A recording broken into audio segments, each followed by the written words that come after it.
Pour certaines personnes, reconnaître quand quelqu'un s'intéresse à elles de manière romantique est facile. Pour d'autres, pas tant que ça. Ceux qui ne peuvent pas dire si oui ou non n'y sont plus que des amis peuvent passer un long moment dans la friendzone. Ils se retrouvent généralement étiquetés comme le bon gars, ou la gentille fille. Malheureusement, beaucoup d'hommes et de femmes passent leur temps à courir après des personnes qui ne les intéressent pas sur le plan romantique, et l'expérience peut être douloureuse.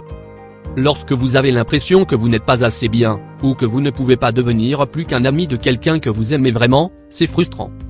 Voici quelques signes révélateurs à surveiller.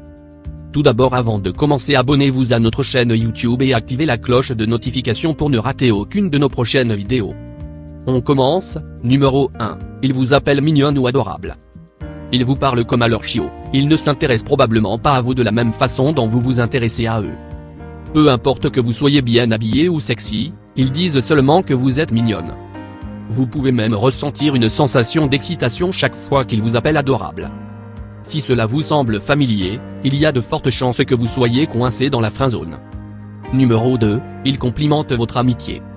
Une façon évidente de savoir si vous avez été classé dans la friendzone est de faire attention aux mots-clés amis. Si votre béguin se réfère explicitement à vous comme leur ami lorsqu'ils vous présentent ou parlent de vous, c'est probablement ce que vous êtes pour eux. S'ils font tout leur possible pour vous dire directement que vous êtes un grand ami, cela pourrait aussi être leur façon de vous dire que vous êtes dans la zone amie. Numéro 3. Ils n'aiment pas être vus avec vous en public. Lorsqu'un garçon et une fille sortent ensemble, les autres ont tendance à penser qu'ils sont ensemble. Si vous êtes en train de manger un morceau ou d'aller au cinéma, tous ceux que vous verrez commenceront à avoir une idée et votre béguin le sait. Elles peuvent être gênées de sortir seules avec vous, ou vous dire qu'elles préfèrent rester à la maison. Testez les os pour voir si votre béguin va sortir avec vous. Si elles font de leur mieux pour éviter de donner de fausses idées aux gens, c'est le signe qu'elles ne veulent pas se contenter d'être des amis. Numéro 4. Ils n'ont jamais fait de pas. Si vous pensez que vous êtes dans la friendzone, faites attention au comportement de votre amoureuse envers vous. S'ils n'ont jamais fait un geste, vous pourriez penser qu'ils sont juste timides, alors qu'en réalité, ils ne s'intéressent pas à vous de cette façon. Ce n'est pas parce que vous voulez sortir avec quelqu'un que cette personne veut aussi sortir avec vous. Numéro 5. Ils ne font pas d'efforts. C'est un signe certain que vous avez été classé comme ami. Si votre béguin ne fait pas d'efforts sur son apparence ou son comportement lorsque vous le fréquentez, il est probable qu'il n'est pas intéressé.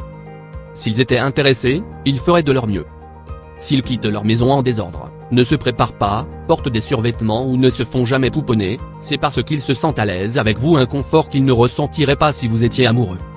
Ne faire aucun effort est un signe certain qu'ils ne se soucient pas de la façon dont vous les voyez. Et s'ils ne se soucient pas de savoir si vous les trouvez attirants ou non, vous êtes dans la zone d'amis. Numéro 6. Impossible de tenir une discussion dans des heures tardives. Si votre béguin ignore vos messages ou s'excuse chaque fois que vous essayez de vous connecter avec eux le soir ou la nuit, ils ne sont probablement pas intéressés par vous sur le plan romantique, ils peuvent vous dire qu'ils ont des projets ou qu'ils sont fatigués. Si c'est la nuit et que votre coup de cœur ne vous laisse jamais de temps, vous n'êtes probablement qu'un ami pour eux. Si vous étiez leur coup de cœur, ils vous répondraient en priorité par SMS et s'il manquait un appel ou un SMS, ils trouveraient une bonne excuse et poursuivraient la conversation quand ils sont disponibles. Numéro 7. Ils vous parlent de leur coup de cœur. Si vous vous intéressez à quelqu'un, vous ne lui parlez pas de la concurrence. Si vous pensez qu'une autre personne est attirante, votre coup de cœur est la dernière personne à qui vous devriez parler. C'est parce que vous ne voulez pas compromettre vos chances d'avoir une relation avec quelqu'un que vous aimez vraiment. C'est parce que tu ne veux pas compromettre tes chances d'avoir une relation avec quelqu'un que tu aimes vraiment.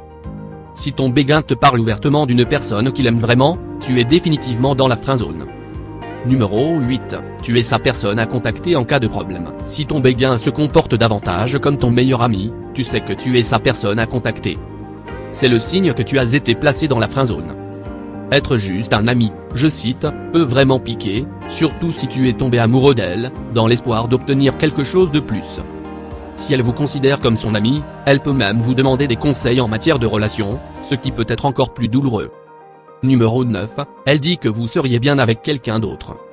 Si votre béguin essaie de vous mettre en relation avec quelqu'un, il n'est pas intéressé par une relation avec vous. S'ils veulent que vous soyez avec quelqu'un d'autre, il est évident qu'ils ne ressentent pas la même chose pour vous que pour eux. Cela indique que vous êtes coincé dans la friendzone et que vous ne la quitterez probablement jamais. C'est une façon subtile pour eux de vous dire de passer à autre chose.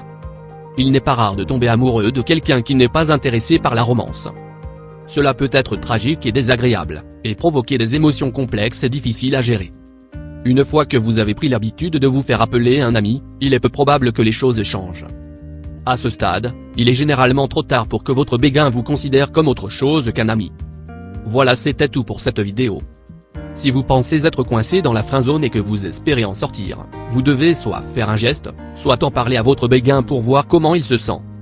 Alors, êtes-vous dans la friendzone? Ou avez-vous déjà fait l'expérience de la friendzone? Faites-le nous savoir dans les commentaires ci-dessous.